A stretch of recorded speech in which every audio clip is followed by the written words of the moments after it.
Hello and welcome to my YouTube channel. Once again, today we have the case of the Juarez murders. This case is Mexican, and I have many followers from there. So not only did many people ask me, many people requested this, but there were also many opinions on what it's like to live there. I asked in a previous video for you to explain to me by mail how you felt living in Ciudad Juarez, what the whole situation was like, and if it was still as unsafe as the books describe.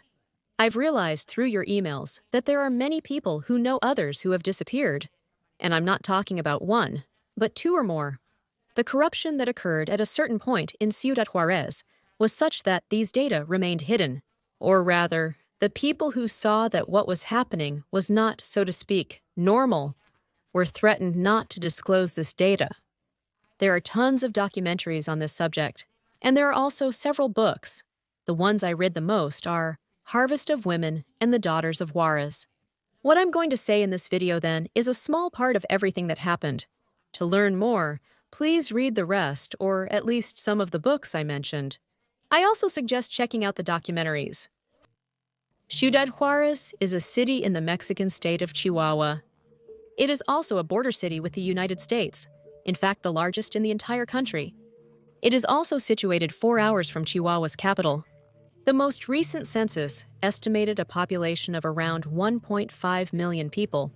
During the years 1993 and 2006, more than 400 women have been murdered, and an undetermined number of them remain missing. These crimes were concealed, and the people who reported them were either disappeared or threatened. Most of these cases may never be solved. One of the most important things to keep in mind for the future is that their economy is largely based on the maquiladora industry, a matter that was very important to understand how all this started. Anyway, these crimes against women did not start overnight. They had their beginnings in Mexico's dirty war, when a network of drug lords, businessmen, military, police, and corrupt officials was just beginning. You'll see that most of this story actually has to do with corruption and drugs.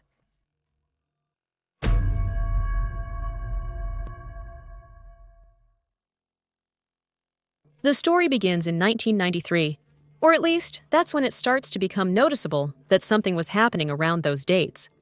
The first victim to be counted is Alma Chavira Farrell. Her death occurs in January of 1993, and many other victims follow. That's where the problem lies. While Alma Chavira's death was tragic, it did not indicate an urgent, widespread issue that required immediate action. She was just one young girl. However, the murders never stopped, and that was the worrying part. Usually, the deaths that occurred in those years were of women, young people, and teenagers, between 15 and 25 years of age, of scarce resources, and who had to abandon their secondary studies to start working at an early age. Meanwhile, certain locations frequently recurred as body disposal sites. Olga Alicia Carrillo Perez was 20 years old when she disappeared on the night of August 10th, 1995, in the downtown area of the city. Anita, a friend of Olga, was one of the last people who saw her alive. On the day of the disappearance, Anita drove her to the National Action Party headquarters. The National Action Party held the governorship of the state of Chihuahua, key positions in the police, as well as the government of the municipality of Juarez. In other words, think important people with connections and power. The day Carrillo didn't come home, he had planned to attend a meeting with the National Action Party youth. At 7:30 in the evening, at the building of this party, that's where her friend leaves her. The janitor of the National Action Party headquarters building said the last time he saw Olga Carrillo Perez was when the young woman was walking at the back of the venue.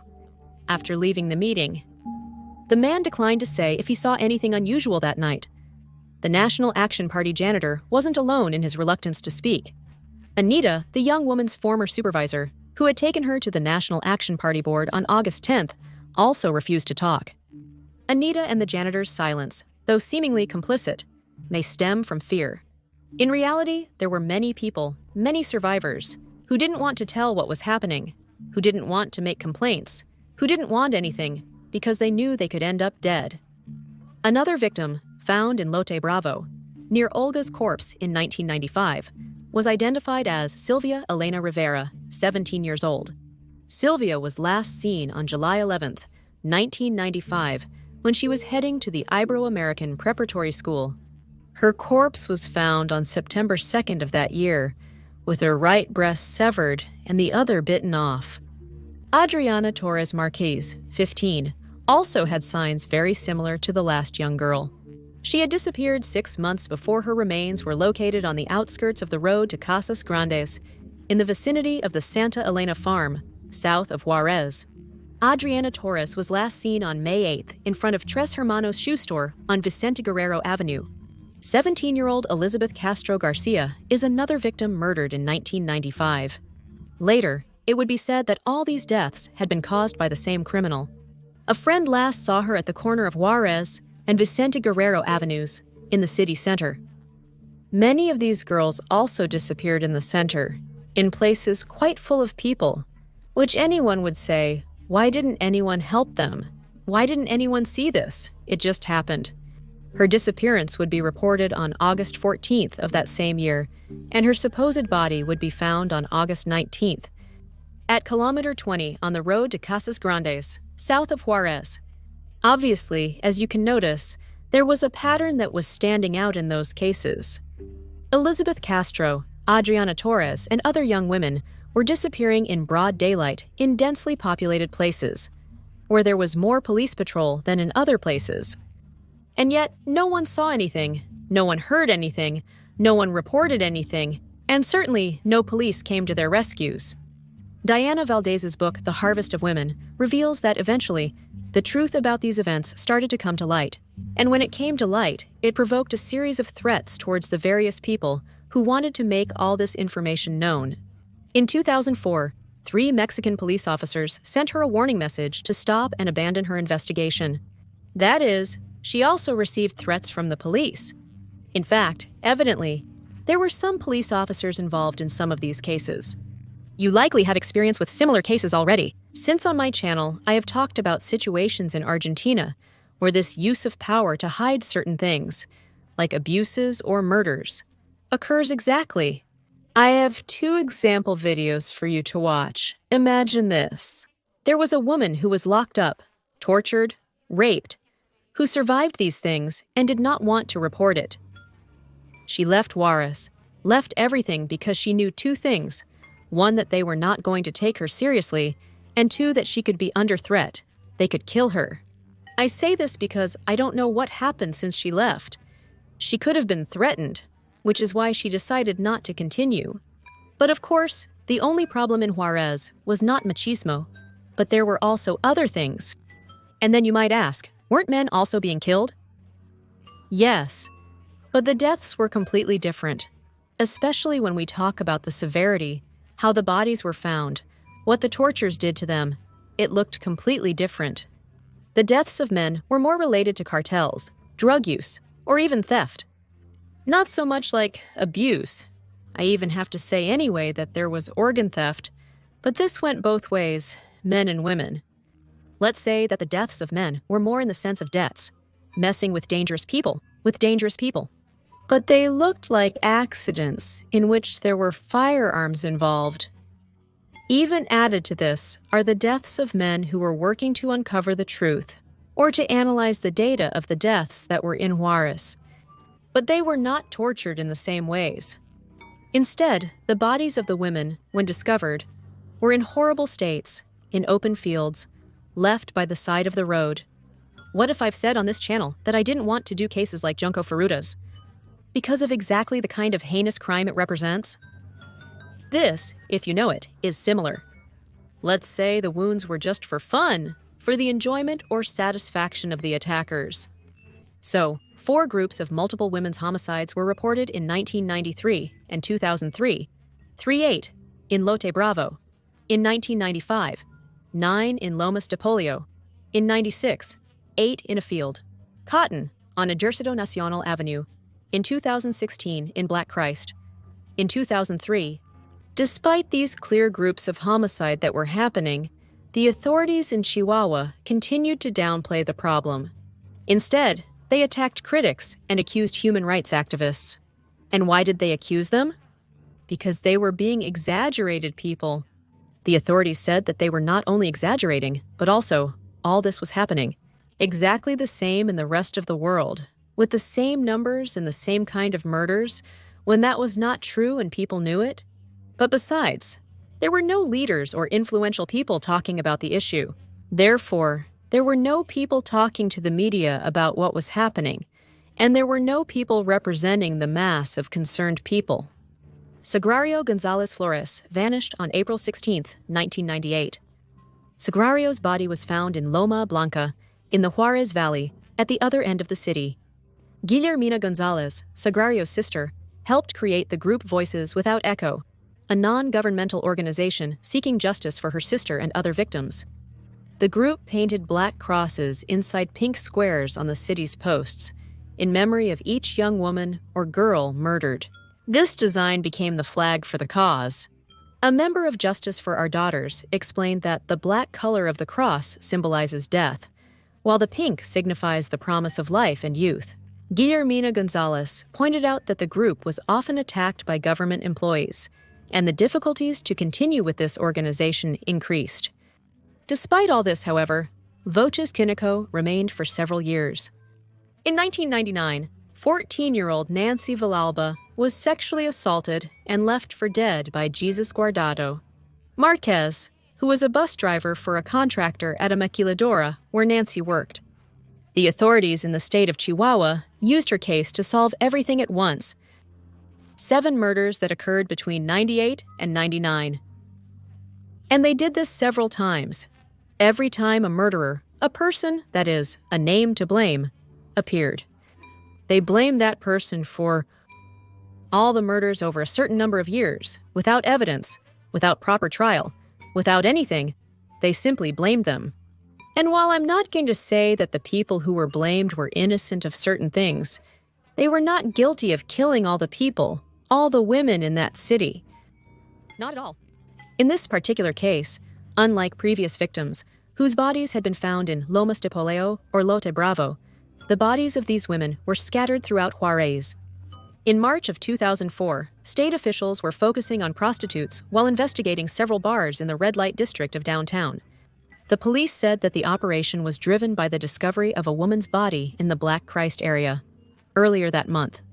It was explained that these operations had been ordered to find people who might have information about the death of Rebecca Contreras Mancha. They claimed that she was a prostitute who collaborated with drug pushers and that her death was part of a revenge for failing the organization. For those people who don't know what puchador means, it would be drug dealers. Quite simplistically, I say it, because then there are descriptions beyond that. But would they be the distributors? Regarding this matter of investigating prostitutes, officials claimed that they were conducting records of them in order to protect them. However, it didn't seem like they really wanted to protect them or were even concerned about these women. For 1995, people were already beginning to suspect that something bad was happening due to the unusual number of women's bodies found in similar conditions and with similar appearances. A possible serial killer was then named, a Jack the Ripper, but Mexican. He was called the Ripper of Ciudad Juarez for a while. Then they found the supposed Ripper of Ciudad Juarez. Or at least, that's what people and some police officers who still believed in justice at that time thought. He was Abdul Latif Sharif, born into a Muslim family in Egypt, an only child. According to those who studied his case, he was sexually abused by his father and other relatives during his childhood. From a young age, he proved to be quite intelligent and spent his free time fishing in rivers and training carrier pigeons.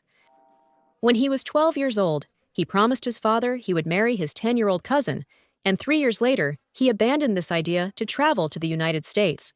His family disapproved of this decision, but he did it anyway. He studied chemical engineering at the University of Cairo, achieving a 9.9 grade point average. He then worked for a while in the Soviet Union and later moved to New York to work in makeup companies and other products. He is described as a successful chemist. While working in Mexico, he held several patents for petrochemical processes that he himself invented. He was married twice and had 5 more partners. By 1970, he had moved to New York. After 8 years in a job, he was fired for having problems with alcohol. He moved to the state of Pennsylvania and then to Florida. There he began his crime spree, mainly sexual abuse. In 1982, he got married, but the marriage didn't last long due to his violent behavior towards his wife.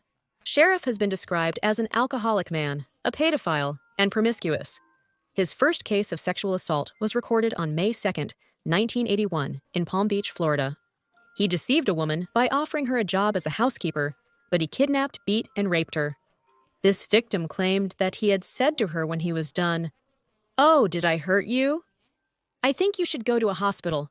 Sheriff was arrested and charged by a judge with assaulting, kidnapping, and raping a person, despite his argument that the alleged relationship was consensual. However, he was released on parole.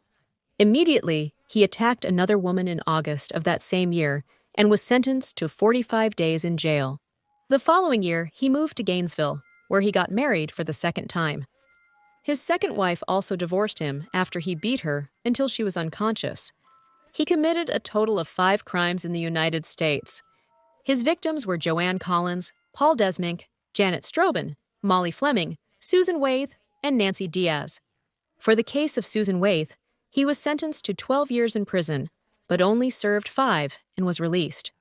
His final attack on Nancy Diaz occurred while he was living in Texas in 1994. He was finally deported and then moved to Ciudad Juarez in Mexico. That's when they started blaming him for all the crimes that were happening in that place. Sharif would have committed his first crime in Mexico in March of 1995. However, it is believed that he was actually a scapegoat for the Attorney General's office of Chihuahua. And the truth is that he did not commit that crime, but he was simply blamed for it. Olga Carrillo Perez's mother stated, "At first they assured me that Sharif killed my daughter. Later, the police pointed out that Sharif paid the rebel gang to kill her, and to most families. What hurts and wounds us the most is the way the police tried to destroy our daughter's reputation. They told the press that they led a double life, that they were vagrants or prostitutes. I know my daughter, and she was none of those things. You will see that most of the girls who died were looking for work at that time, and while some had turned to prostitution to support themselves. Either way, it doesn't justify what was done to them." But the police tried to justify it that way, saying either they are prostitutes, or they're involved in drugs, or they were unemployed. They brought it upon themselves because that makes a lot of sense. The thing is, in reality, the first Mexican murders for which Sharif was blamed, he couldn't have committed because he wasn't even in Mexico at that time. It was claimed that he had started murdering from 1978 to 1981, when the disappearances of women, girls, and teenagers began. But during that time, he was living in Pennsylvania, United States of America. Therefore, it couldn't have been him.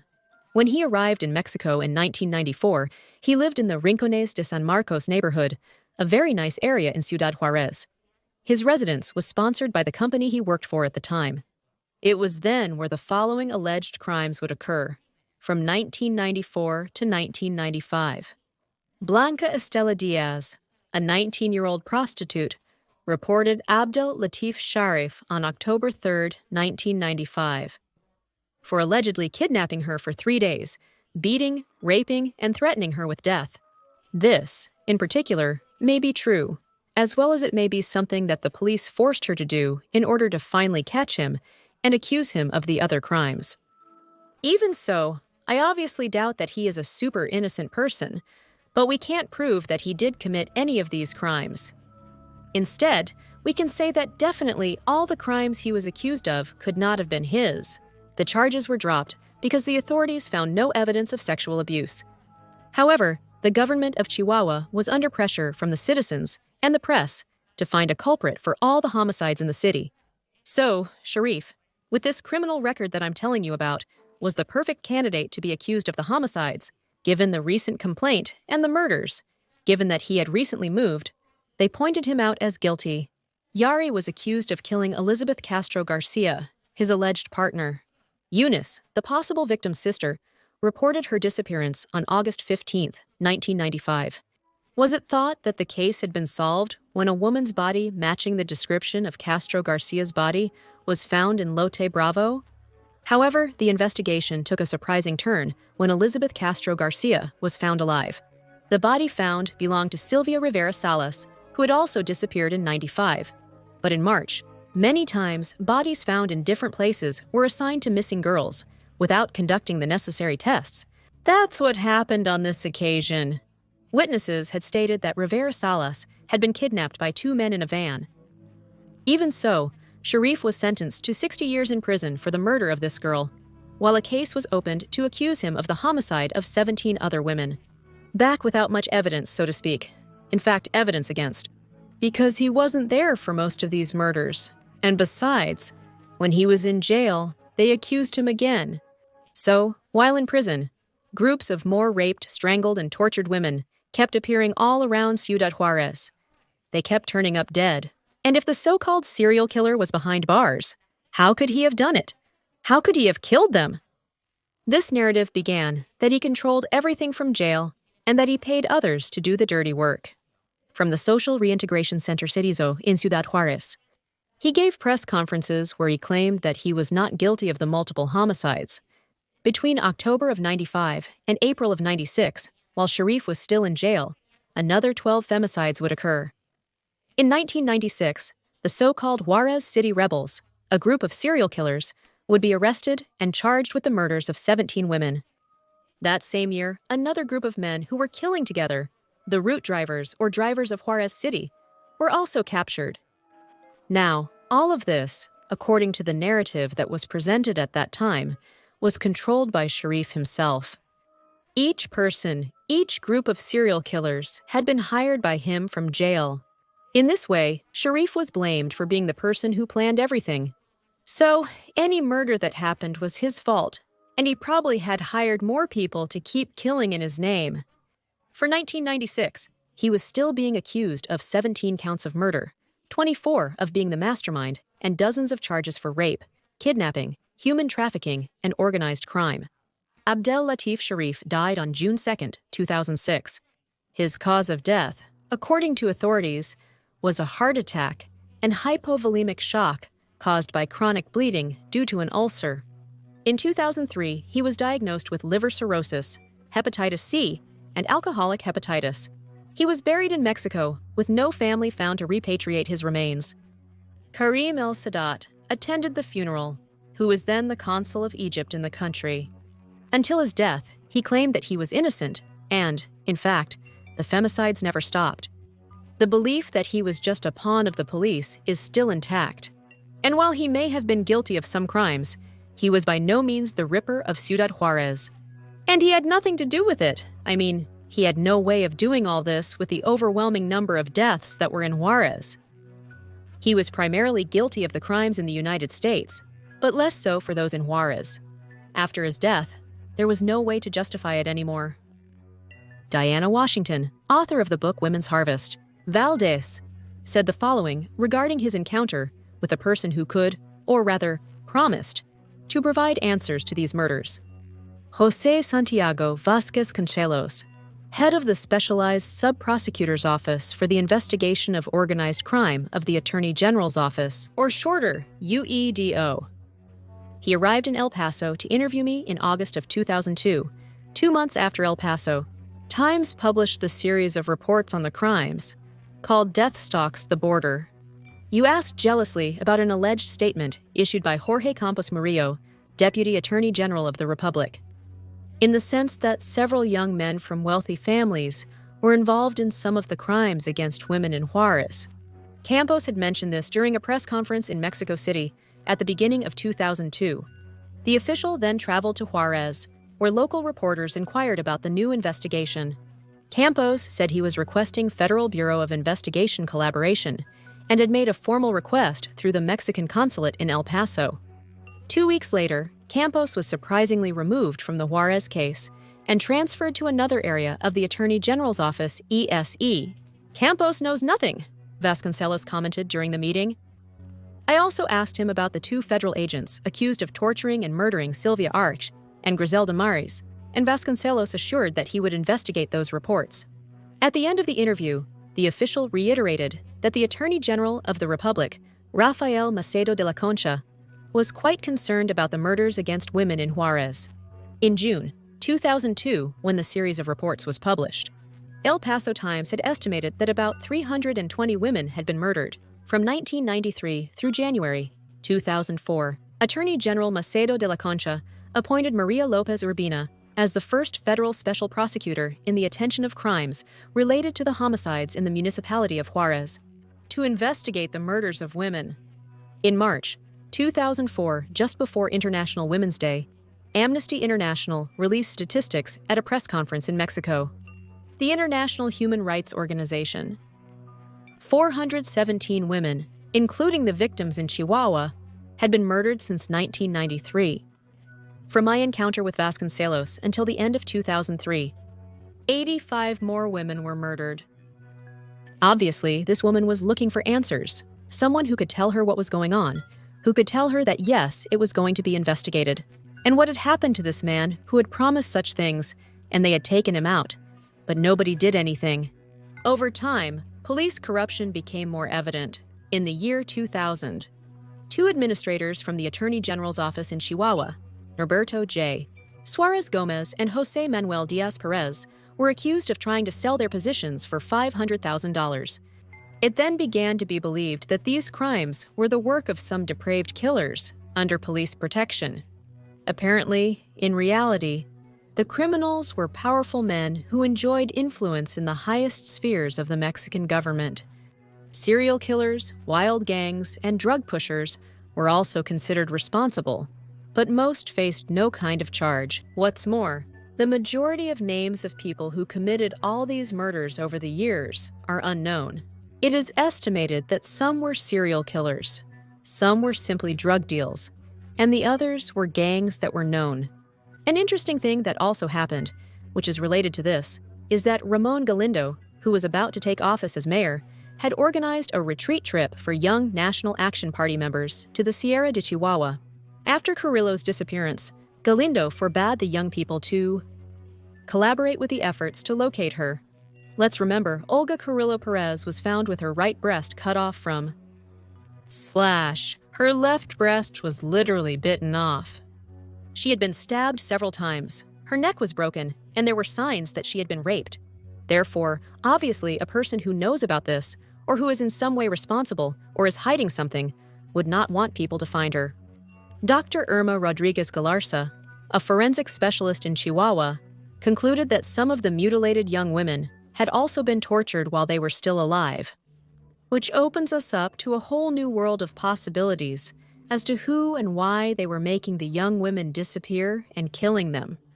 Dr. Rodriguez, then an expert in her field, dedicated herself to reconstructing the features of the unidentified victims from the remains found, with the hope of establishing their identities, which the families had been waiting for a very long time. As mentioned, the police or forensic experts in charge refused to conduct tests to identify the young women, and so, most were left with bodies that they didn't know whether or not belonged to the people they had lost. They didn't know if they were burying the right person, they didn't know who the person was, and moreover, most of the bodies were unrecognizable. Dr. Rodriguez had a long list of people waiting to be identified. There were remains of 42 women and 70 men. With all this said, still, some even stranger things were happening. For example, in 1996, a group of community volunteers carried out a search in Lomas de Pollo. While traversing the desert, the search participants stumbled upon a strange artifact. A wooden plank approximately 1.5 meters tall and a little over 1.5 meters wide. With a strange artwork, it had pencil drawings of naked women, soldiers, the mountainous area of Juarez, and also some plants representing marijuana bushes. Also painted were frosts of swords, the Star of David, and numerous Nazi cephalics. A total of 10 women were drawn on both sides of the board. All, except one, were naked. The most notable features were their eyes, the pubic area, breasts, and pencil-shaded hair. This board was handed over for analysis to the Attorney General, Jorge López Molinar. But 6 years later, when foreign journalists asked to see it, according to authorities, this board never existed. What did it represent? Who or who had made it? We will probably never know.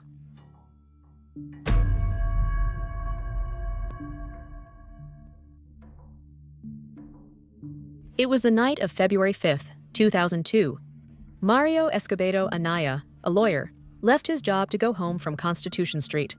This lawyer was going to fulfill an appointment regarding the payment of bail for a woman whose son was the fugitive, nicknamed El Venado, a man who committed quite serious crimes, and among them was an accusation indicating that he had been hired to kill the governor of Chihuahua.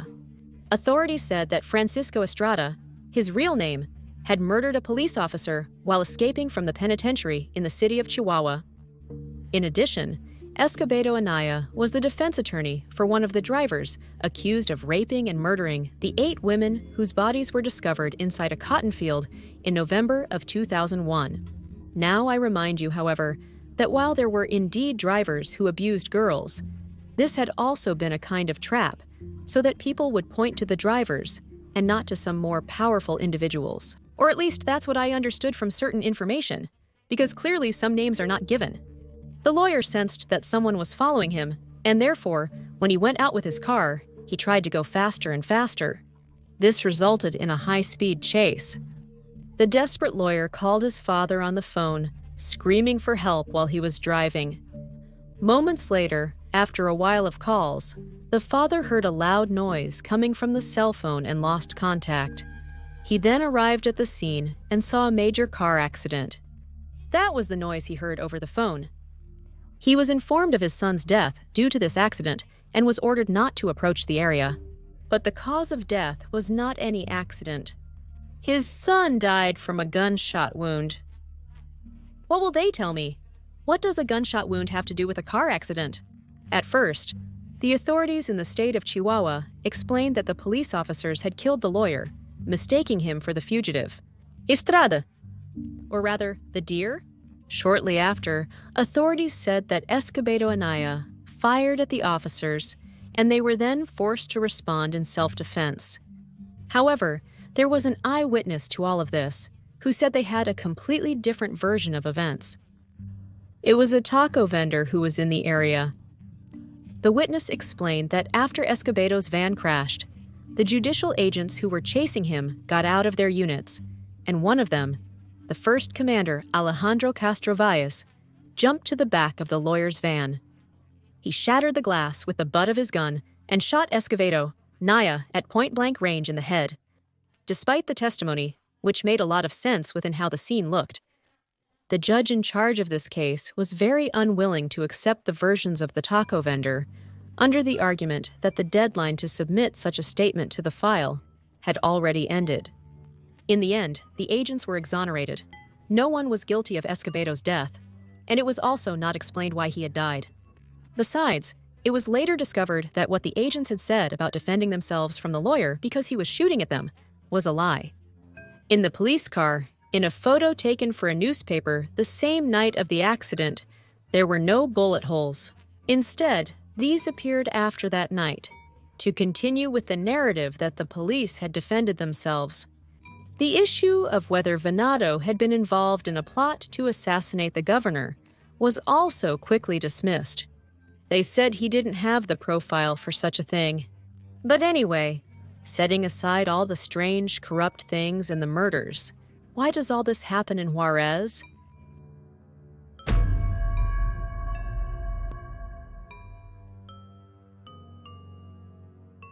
More than anything, why are there so many dead women? Why is it so easy for these people to just take them away? The reasons are many, and the truth is that more than anything, it's the fact that it's a border city with the United States, which serves for all kinds of illegal things, and quite a bit at that. The study by Álvaro Diaz and Jorge Alberto, The Dead of Juarez, Bioethics, Gender, Power, and Injustice. I'll leave the link below in the description.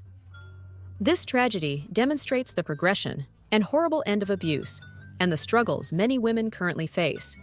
One of the most obvious causes is drug use in Mexico and the United States. The last national survey on addictions allows for a good comparison. At least it's the last one at that time when they wrote this report. The national average of drug users is 5.30% of the population. For those aged 1265 in Mexico, the rate is 9.2% in Juarez. Now, by gender, the 16.68% of men admitted to having used drugs, compared to 2.79% of women.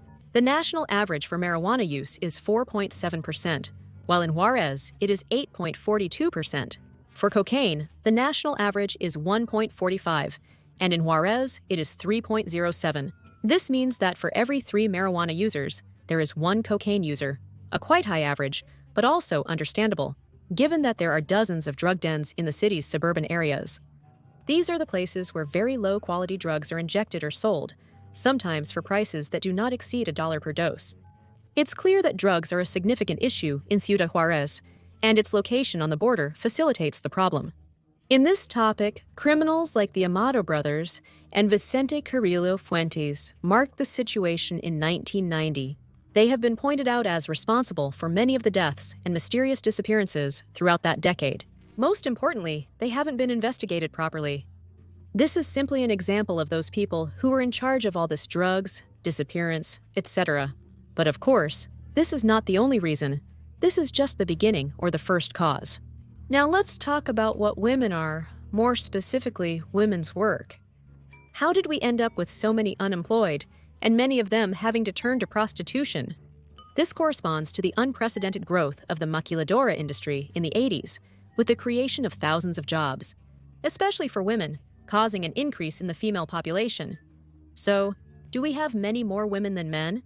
A maquiladora is a type of company very common in Mexico, which imports raw materials without any kind of tariff to manufacture the product, with the aim of later exporting it to the country from which that raw material was extracted. The North American Free Trade Agreement came into effect in January of 1994, opening Ciudad Juarez to an influx of factories for companies such as Delphi, General Motors, Philips, RCA, and General Electric, for very well-known international companies. The poorly paid jobs in the manufacture of televisions, refrigerators, and seatbelts for American cars required agile labor. And so they attracted all kinds of young women from Mexico and Central America. They believed that the companies brought jobs, but didn't pay taxes, so they weren't contributing, really giving back from what they earned to the place where their workers were. The working and living conditions were not good. In the decades of the 1970s and 1980s, during the boom of the machine, women flooded the labor market, outnumbering men 5-1. On some assembly lines, over a period of about 17 years, nearly 1,000 of them ended up dead. A third of them were found, raped, and mutilated. With so many murders, very few were solved, and very few will be solved, due to the tiny number of trials. In turn, the automotive industry caused a greater migration of men, followed by more irregular settlements, strengthening of drug trafficking and arms trade. Between 95 and 98, the number of workers in maquiladoras increased from 150 to 230,000. From this, machismo and misogyny grew in this city, which had a higher female workforce than male. Women had more opportunities to work and produce, having better jobs and salaries than men. These cases were justified because they didn't stay at home, because surely they were promiscuous, and because what were they doing out working?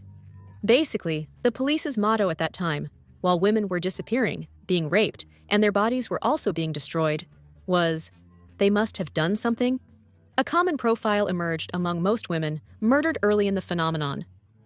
They were not originally from Juarez. They were newcomers who went there for a better job, for a better way of life.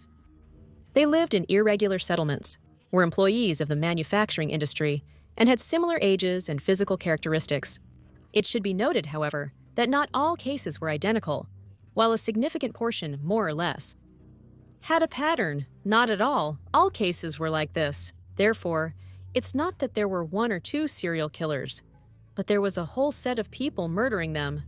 In turn, let's then talk about drug use in relation to the work of women and men.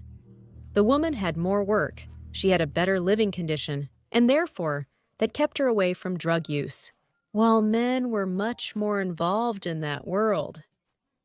Not only consuming drugs, but also selling, producing, all things that developed mostly in those years. Men with the fewest job prospects have become increasingly involved in drug trafficking and consumption. In turn, the fact that women traveled from other places to get better jobs and better lives here. As a result of this migration, their family ties were much weaker, so it would be much more difficult for people to be looking for them. Also, of course, we cannot forget about corruption, something I've been telling you about throughout the video. Basically, it's definite that there was, and from what I'm told, there's still quite a bit of corruption there. It could be seen in the case of the lawyer, for example, but the truth is that he doesn't make any effort to hide it. It was evident in that story, but it is also in others, for example, the case of Javier Felipe Lardizabal. He was better known as El Negro and was a former police officer who disappeared in May of 1993. Interestingly, he had been investigating corruption in the Chihuahua police. He quickly gathered details about police officers and commanders involved in drug trafficking and vehicle theft. Justo curiously disappeared, last seen at the Monte Carlo Hotel in Juarez. Javier Benavides, the deputy director of the Chihuahua Judicial Police at the time, used a hotel room as his office. Afterwards, Benavides became Chihuahua's municipal police chief. The corpse of Lardizabal was discovered in November of 1993 in Lote Bravo, the same place used as a clandestine cemetery, in 1995 to discard all the young women who were raped and murdered. A very curious coincidence. In fact, the autopsy showed how a pair of handcuffs had been used to hold him. They were not his police handcuffs, but the serial number seen on the autopsy videotape indicated that these handcuffs belonged to the police, but they were not his. This video, by the way, is in the possession of the Federal Bureau of Investigation. In '93, the sister of the murdered policeman, Rosa Lardizabal, accused Jesus Will Issa, a commander of the state judicial police in '93, of being involved in the disappearance of her brother, which is entirely possible. The drug trade is linked to the United States due to the shared border, with the business flowing back and forth. However, there is another small problem, and that is that from the United States, they saw the opportunity that Ciudad Juarez brought them. Regarding the young women who lived there, they not only bought drugs, but they also wanted to buy them. In fact, as we understand it, there is a good clientele from the United States of people who fuel human trafficking. One of the ways they operate is quite simple, and it's by taking advantage of the innocence of certain women. Let's put it quite simply, they lure girls with deceptions to take their photos, mostly young women between 15 and 25 years old, or whatever it is that the clients are looking for. Once they've photographed the girls and collected some information, they put them in a catalog. They give that catalog to their very important person clients in the United States. Or do they usually also notice Mexicans with enough power to pay for this? There are also more details about how they find the girls and what they use them for, what exactly they want, what things they experiment with them. But honestly, I don't want to get into that. But I'm going to leave a video below, which is a documentary that explains in part what they do. Because honestly, I don't want to. To conclude, I want to delve a little into what some people told me about living in Juarez and having experiences precisely of what it is like to be there. And that friends, relatives, acquaintances, and others vanish. According to what some of the people who sent me emails describe, when you try to look for one of the girls who disappeared, the person ends up dead. That is, it's not something out of the ordinary, but something that can happen and happens to a particular person. She tells me that at her university, there was a case of a teacher being raped, and the university covered it up, so they could leave the country. A feminist demonstration was held, and students who participated in this demonstration were expelled. This is a direct quote from that email. It's sad to see how time passes, to be a girl and see that the world is beautiful, to grow up, fall in love, and break your heart to see how ugly the city is. See how the next day they tell you that your classmate was murdered, that police raped your friends, that they murder your friends, murder your teachers, that they murder your classmates, and your university rejects them and does nothing to bring justice. That the newspaper, the Diario de Juarez, which was so reliable, begins to attack the same women, discrediting femicide. Your classmates who were selected to go to the Olympics were murdered. Your activist friend was murdered for implementing safety measures for women. Your classmate was murdered just because he participated in the takeover of the rectorate to implement a tuition discount just for being online. As you can see, this is basically a summary of what I already told you, but much deeper, because it comes from a person who lives there. A person who had to experience this firsthand and had to grow up there, watching how it unfolded before her eyes. All the insecurity, all the corruption, everything that, well, I already told you. In these logos, each of the nails and slats represents a missing woman. She also mentions the high number of victims caused by the insecurity. The same girl started an anonymous list on social media of abusers, with information about where they live, where they work, or which institutions they go to in order to prevent running into them alone. The justice system takes this list more as a threat, and men can report if the information is false. And do they know who put them there? Regardless of whether someone on that list abused anyone, it's a precaution people should take that the state doesn't provide. The police's lack of cooperation led to this solution being proposed. Another one of the opinions that goes along the lines of what I had already described is the following. In my case, a friend's sister disappeared. It's painful because the government wants to conceal everything, and you're left uninformed. They gave my friend some bones, saying it was his sister. He had to send for a DNA test, and it turns out they weren't. She also mentions that seeing the numerous red crosses on the streets is an unpleasant sight. I believe it's very harsh but necessary for raising awareness.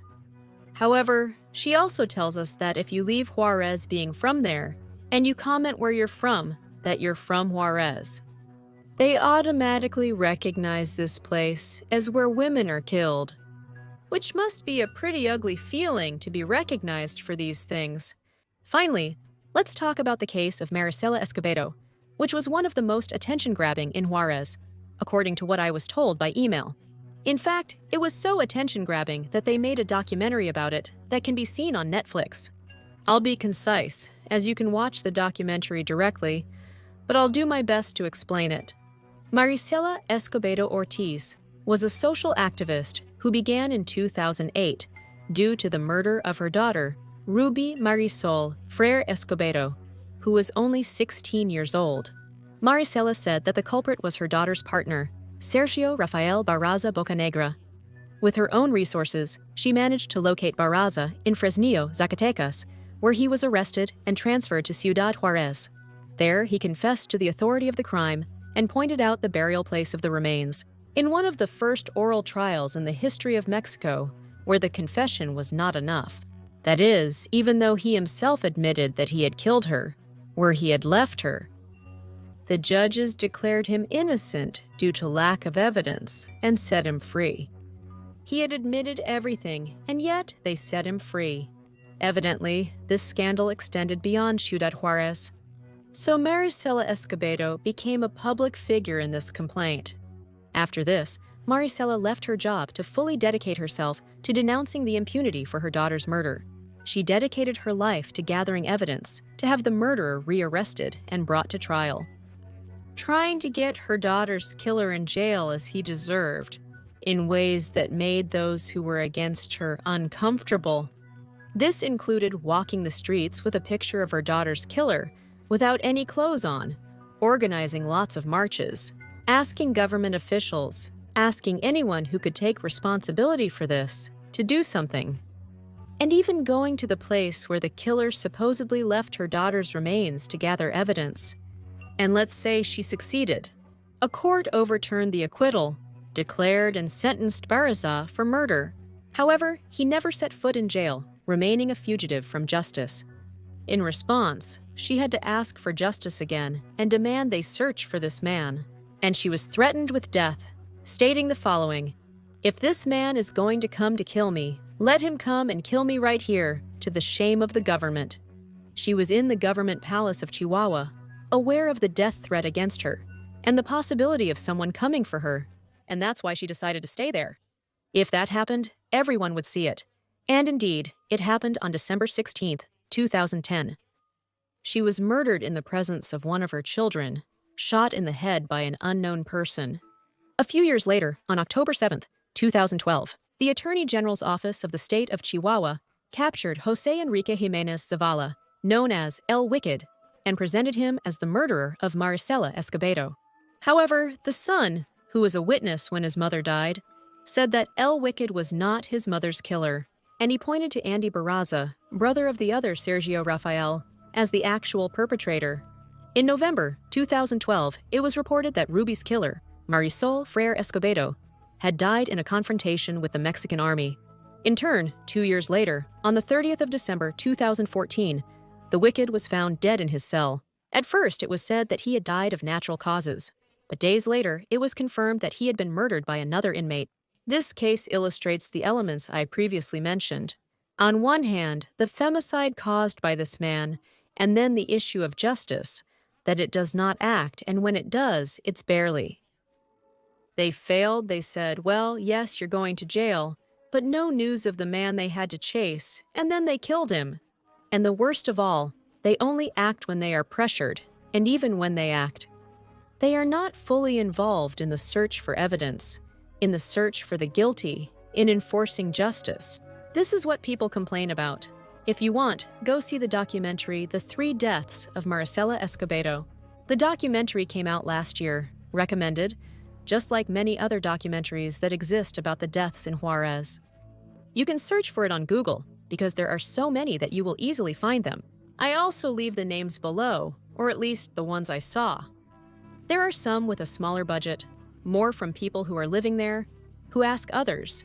And then there are documentaries like this one from Netflix anyway, all important to see what's happening there. I don't usually say this explicitly, and I think it's obvious that I wish the best for all cases to be resolved, that justice is found. But especially to the people of Juarez, I wish that someday this can end. Especially because I have several subscribers in Juarez, and I constantly receive requests, not only for this case, but in general. I think they want this to be known more, so they put even more pressure. For those not from Juarez, I recommend not only sharing this video, but also the story itself. Watch the documentary. That helps to be more informed. Please help if you can. I've included important links and sources that helped me below, to understand, more than anything, how we got to this point. But well, this is where we end the video. If you have more experiences or things to add, please leave it in the comments with nothing more to say. Here are the Patreons and the channel members. Thank you for supporting me through these means. Here you have a new video. Here you have a recommended video. You can subscribe by clicking on my face and see you in another video. Goodbye.